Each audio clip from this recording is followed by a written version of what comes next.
Bienvenidos a mi canal Asumiendo Retos.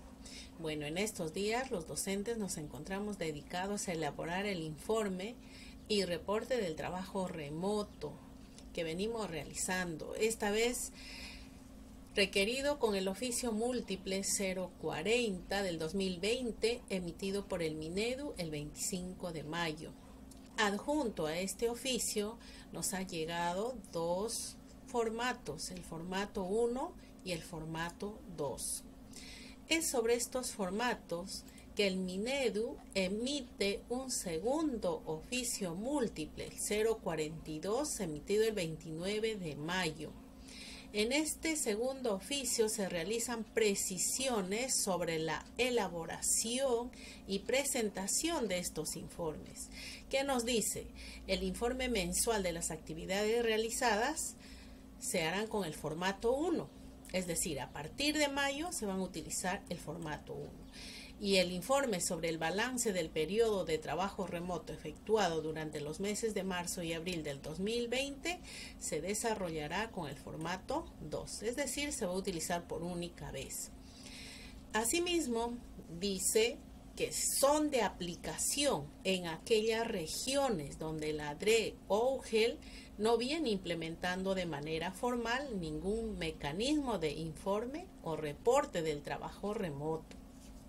Entonces esto es para aquellos lugares donde no se ha hecho llegar informes porque no han tenido algún canal para remitir. También establece los plazos.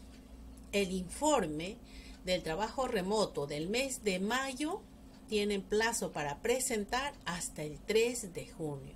Del mes de mayo hasta el 3 de junio. Los docentes tienen que presentar hasta el 3 de junio. Y el formato 2, la fecha de presentación es el 12 de junio. Así es que, colegas, estar atentos a estas fechas para presentar sus informes. Bueno, es sobre este formato número 2 que quería compartirles, hacerles llegar algunos alcances referenciales sobre cómo se rellena. En los datos generales no hay mayores dificultades porque viene el año, son los datos generales, ¿no? De la institución, el nivel, el grado, el grado y la sección que tiene uno a cargo. El número de estudiantes por cada aula, si tiene una sección, si tiene 2 secciones, si tiene 3 secciones. Este cuadrito de los datos de los estudiantes se va a repetir según la cantidad de secciones que tenga a cargo el docente. En esta tabla se registra los datos del estudiante, el teléfono celular de los padres y en esta parte de la tabla el medio por el cual tiene acceso nuestro estudiante a Aprendo en Casa. Entonces aquí registro a los estudiantes que tienen acceso por TV. Quienes tienen acceso por radio, si no hay ninguno no le coloco. Quienes tienen acceso por internet. Pero si en algún caso el estudiante no tiene acceso ni por TV, radio ni internet, ninguno de estos 3 medios, voy a especificar por qué medio el estudiante tiene acceso a Aprendo en Casa. Entonces de repente ustedes se están comunicando por celular, por correo, por WhatsApp, hay que especificar. Y si se tiene un estudiante a quien no se le ha ubicado, por más esfuerzos que se ha hecho, no se ha logrado tener ningún tipo de contacto de comunicación, le ponemos sin atención. En la parte 3, descripción de las actividades realizadas, sobre el acompañamiento a los estudiantes en sus experiencias de aprendizaje. Esto se va a rellenar por semanas. En el mes de mayo son 4 semanas. Rellenamos a qué grado se está atendiendo, qué sección, cuántos estudiantes se tienen en ese grado. En este caso, los estudiantes tienen acceso por TV y por internet. A criterio personal, eliminé el resto de los datos. Pero si su director o subdirector, directora, le indica que solamente rellene las X, es mejor que cumpla esas indicaciones. ¿Cuáles son los logros en el acompañamiento a los estudiantes? Los logros. Logré tener comunicación con todos los estudiantes de mi aula, ¿no? Para acompañarlos. Se acordó la comunicación con los estudiantes a través del WhatsApp. Se respetan los acuerdos de horarios de conectividad. Se llama cuando dejan de participar en las clases virtuales. Pero de repente algún colega diga, no, eso no es un logro del acompañamiento, pues puede obviar. Se les envía en forma personalizada sus actividades de trabajo a los que tienen dificultades. Envían sus evidencias con responsabilidad y esmero. Como les decía inicialmente, estos son alcances referenciales, ¿no? Ya son unas ideas para que se pueda rellenar, tener idea más o menos qué es lo que vamos a considerar. Se puede mejorar, hay muchas formas de expresar un logro, una dificultad o una sugerencia. Y va a depender mucho de la realidad de nuestros estudiantes, del contexto en el que viven. Dificultades. Se les acaban los datos de su celular. La memoria de sus celulares no tiene capacidad para recibir mucha información. Es una dificultad para hacer el acompañamiento. Hay días que la red está recargada, lo que le dificulta bajar la información. Padres que han retornado a su trabajo se llevan su celular. Algunos estudiantes ya no están remitiendo sus evidencias. Celulares de algunas familias están fuera de servicio. Estudiantes de familias contagiadas ya no se comunican, no cuentan con celulares para comunicarse. En las sugerencias, coordinar con los padres de familia para que les faciliten un medio para comunicarse. Coordinar para que las familias comuniquen si tienen inconvenientes que impidan la participación de sus hijos en las clases virtuales para programar otras formas de trabajo. Esto es en cuanto al acompañamiento. En el cuadro 2, adecuación o adaptación de actividades. Bueno, acá también se hace por semana.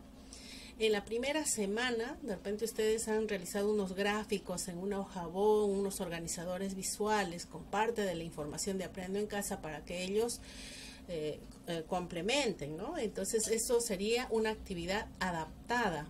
Pero ¿sobre qué temas le pueden mencionar acá, ¿no? También se les envía modelos o imágenes como ejemplo del reto que tienen para desarrollar sus actividades. Se les puede formular preguntas retadoras para que contesten por audio o escrito sobre la actividad que están desarrollando. También podría ser fichas, ¿no? De repente han elaborado alguna ficha para que pueda contestar. También lo registramos en actividades adaptadas. También otro caso podría ser que el tema que se está tratando se contextualiza a su entorno, a su realidad, ¿no? Como la conservación del medio ambiente. ¿Qué es lo que estás haciendo tú por la conservación de la tierra, ¿no? Entonces ese tema se podría adaptar a su contexto. Materiales generados. ¿Qué materiales ha generado el docente para atender, para ayudar en el logro de sus competencias, en sus aprendizajes al estudiante? Se les envía audios con explicaciones, respondiendo a sus interrogantes o sugiriendo mejorar sus actividades. Se elabora PPT y se convierte a imagen, a fotografía para enviarles, ¿no? Que es la forma más práctica para enviar una imagen. También podría ser que han recortado un video con alguna parte o información específica para enviarles. Eso es un material generado. Las páginas del cuaderno de trabajo. Bueno, en la página web de Aprendo en Casa están colgadas las páginas de estos cuadernos de trabajo. Y lo que podemos hacer es bajarlos y facilitarles al estudiante, sobre todo convirtiéndolo en imagen, porque a veces ellos no tienen la aplicación para abrir una página PDF.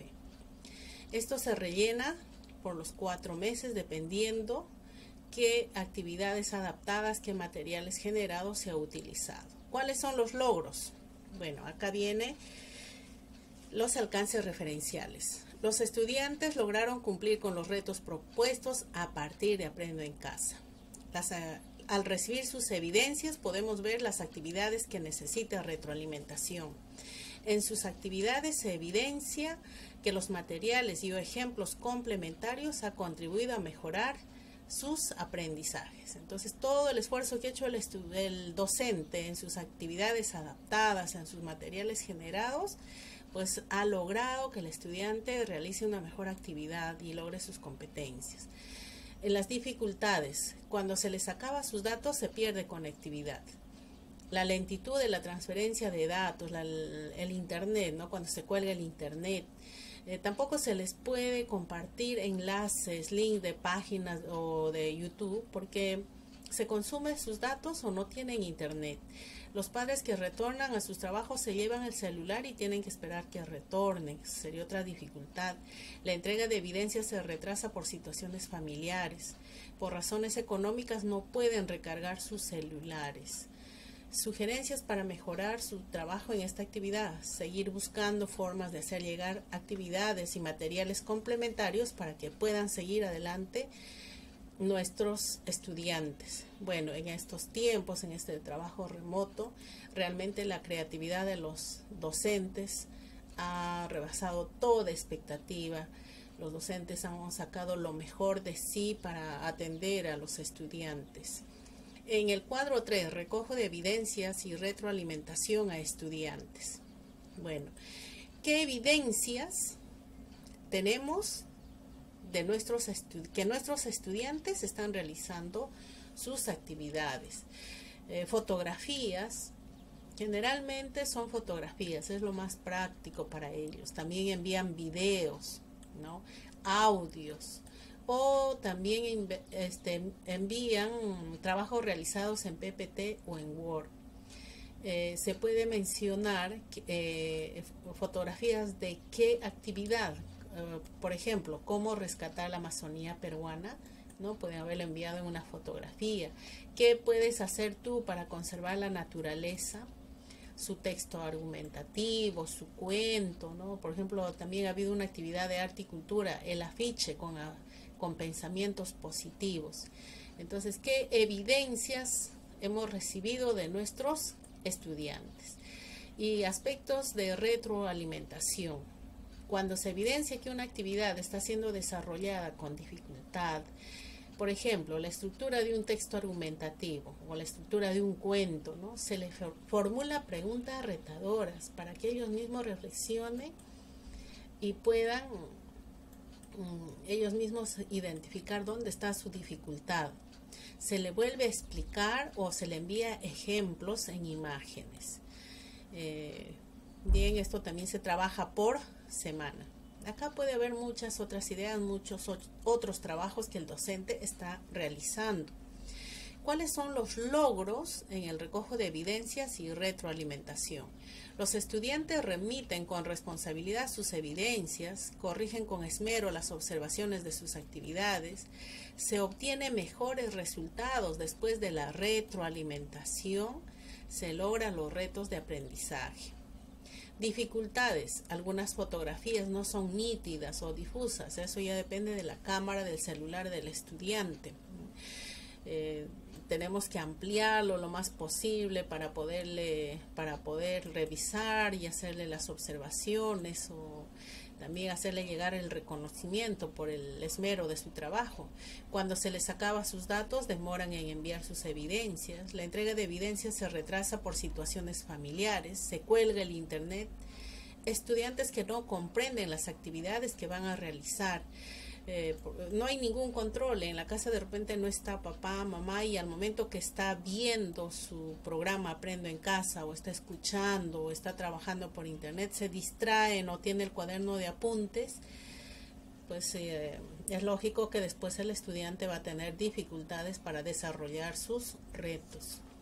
Sugerencias: coordinar con los padres de familia para que realicen un esfuerzo y prioricen la conectividad de sus hijos a las clases virtuales. En el formato 4, trabajo colegiado y coordinación con el equipo de directivo o con el director o equipo directivo, ¿no? ¿Qué acciones o qué reuniones se ha tenido con ellos para coordinar sobre actividades del trabajo de Aprendo en Casa? De repente con el director para que nos haga algún informe, nos dé orientaciones del trabajo remoto. para coordinar cómo va a ser el trabajo de Aprendo en Casa. ¿No? Todos los días de la semana necesariamente se tiene que coordinar para realizar este acompañamiento. Qué materiales complementarios se va a elaborar, si han tenido la reunión con el director, con la subdirección, de repente con la UGEL, se va registrando en estas semanas de trabajo. ¿Y cuáles son los logros? Unificar criterios de trabajo y despejar dudas respecto a informes que se tiene que realizar o formatos que rellenar. Coordinación para recibir evidencias de los estudiantes. Identificar las dificultades de nuestros estudiantes y generar nuevas formas de trabajo. Sacar conclusiones de cómo se está desarrollando nuestro trabajo en el logro de las competencias. ¿Y cuáles son las dificultades en cuanto al trabajo colegiado? De repente las reuniones no son oportunas, ¿no? Ya pasó el tiempo de entrega de un formato y recién se llama a una reunión de capacitación o de orientación. Entonces deben ser reuniones oportunas. Asimismo, las reuniones no se pueden programar de un momento a otro. No porque estemos en aislamiento social y estamos en nuestras casas, pues tenemos toda la disposición del tiempo, ¿no? También tenemos actividades. Entonces estas reuniones deben ser programadas con tiempo. Asimismo, una vez que se esté en reunión, no se debe prolongar demasiado tiempo. El uso del Zoom gratuito por su tiempo limitado no da lugar a terminar con tiempo la reunión, ¿no? Termina los 40 minutos y terminó la reunión.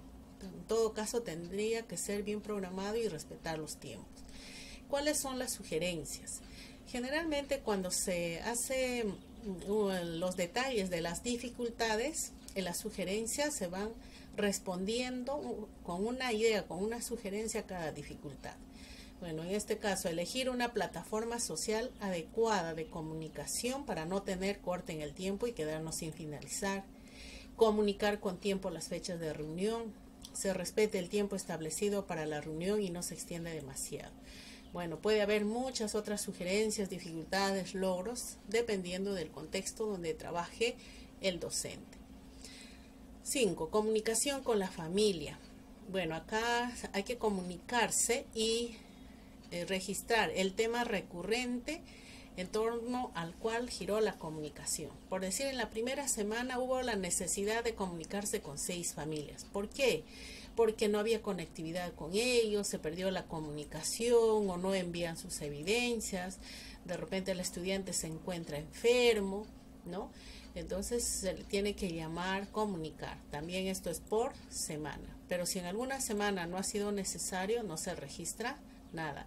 ¿Cuáles han sido los logros? Comunicación con los padres de familia, apoyo sí se logra, ¿no? Cuando se les llama. Apoyo de padres de familia a sus hijos en las actividades de Aprendo en Casa. En cuanto se les llama, sí hay un apoyo. Confianza de los padres en el trabajo que venimos realizando. Comunican sus dificultades familiares. Empatía ante situaciones especiales de la familia. Dificultades. Padres de familia enfermos, ¿no? El caso de una madre que está delicada por la diabetes, pero tiene miedo de ir al hospital por temor a contagiarse. Entonces en esa familia ya se imaginan el ambiente, el ánimo familiar que existe. No cuentan con recursos para recargar sus celulares, algunas familias no tienen internet, cuentan con un solo dispositivo para la familia, se percibe el estrés y desaliento de algunos padres de familia, ¿no? Hay familias que están pasando situaciones muy difíciles, muy críticas. Sugerencias: seguir haciendo llegar material audiovisual de soporte emocional del área de psicología, o también imágenes, ¿no? Hay muchas imágenes ahora para reflexionar, para dar un soporte emocional a estas familias. El cuadro 6, otras actividades realizadas. Bueno, aquí se registra qué otras actividades más se han realizado. Puede ser de acuerdo a las fechas cívicas, que de repente no se está relacionando con las actividades de Aprendo en Casa. Por ejemplo, en la semana 1 se coordinó para realizar un homenaje por el Día de la Madre. Los estudiantes graban sus audios de saludo, realizan un poema acróstico alusivo a mamá. se coordina el festejo del cumpleaños de un estudiante. De repente podemos programar un concurso de afiches, de cuentos, crear una semana, puede ser de talentos de canto, ¿no? Los niños empiezan a cantar o adecuar canciones llamando a la reflexión sobre los cuidados que se debe tener en esta pandemia, etcétera, ¿no? Esas otras actividades se van a registrar por semana. Si no se ha programado, será ninguna. ¿Y cuáles son los logros? Participación entusiasta de todos los estudiantes. Bueno, nuestros jóvenes son tan entusiastas cuando hay este tipo de actividades, ellos se entusiasman. Dificultades de los docentes en esta actividad. La mayor dificultad es que nuestros estudiantes en su mayoría no tienen equipos digitales con las herramientas como para hacer filmaciones, tomar fotos, ¿no? Tampoco pueden abrir archivos de Word, de PPT, y pues es una dificultad. Desconocimiento de algunos estudiantes del uso de las herramientas digitales. A pesar que decimos que estamos en la era de los nativos digitales, todavía hay estudiantes que no manejan bien estas herramientas. Bueno, y también es una realidad para todos los docentes, para los padres de familia, y la necesidad de buscar información, de conocer todas estas herramientas que ya existían años, pero bueno, esta situación pues nos obliga a buscar mayor información, ¿no? Como las salas de reuniones, herramientas para enviar archivos, para guardar archivos, etcétera. Sugerencias para mejorar su trabajo en esta actividad. Motivar a los padres para que presupuesten la compra de una computadora, laptop o celular smartphone, no por lujo, sino por una necesidad, en este contexto que la educación ha cambiado radicalmente y la comunicación es virtual. Asimismo, en el oficio 040 decía que adjuntar las evidencias no eran obligatorias, ¿no? Si tenían, podían adjuntarlas. En el último oficio, en el 042, no menciona de las evidencias. Bueno, se podía poner de esta manera, ¿no? Las evidencias de la primera semana, una captura de pantalla de la computadora, se podría, es una sugerencia, ¿no? Como les decía, todos son unos alcances que se les da a los colegas. Segunda semana, podríamos adjuntar por semana, tercera semana, cuarta semana, dependiendo de cómo hemos ido guardando, evidenciando, y también a veces de las indicaciones de nuestros directivos. A ver, cuando ya se suben fotos, el archivo se hace pesado. Y asimismo, la información a veces se mueve según el formato de cada computadora. Entonces, una de las formas es poner en archivo, ¿no? Nuevamente, en archivo nos vamos a guardar como, buscamos una carpeta, voy a poner la octava semana, y acá donde dice documento Word, al final hay una flechita, ¿no? Hago clic aquí y busco la opción PDF. Hago clic, ya no dice Word, ahora dice PDF, le pongo guardar. Y en mi carpeta ya no voy a tener el archivo en Word solamente, sino voy a tener dos, uno en Word y uno en PDF. Y este PDF va a ser más fácil de enviar por el correo. Entonces le pongo guardar y ya voy a tener mi archivo en PDF. Bueno, eso era lo que les quería compartir. Espero les sea de utilidad. Ha sido un gusto compartir con ustedes. Será hasta una próxima oportunidad. Muchas gracias por su atención.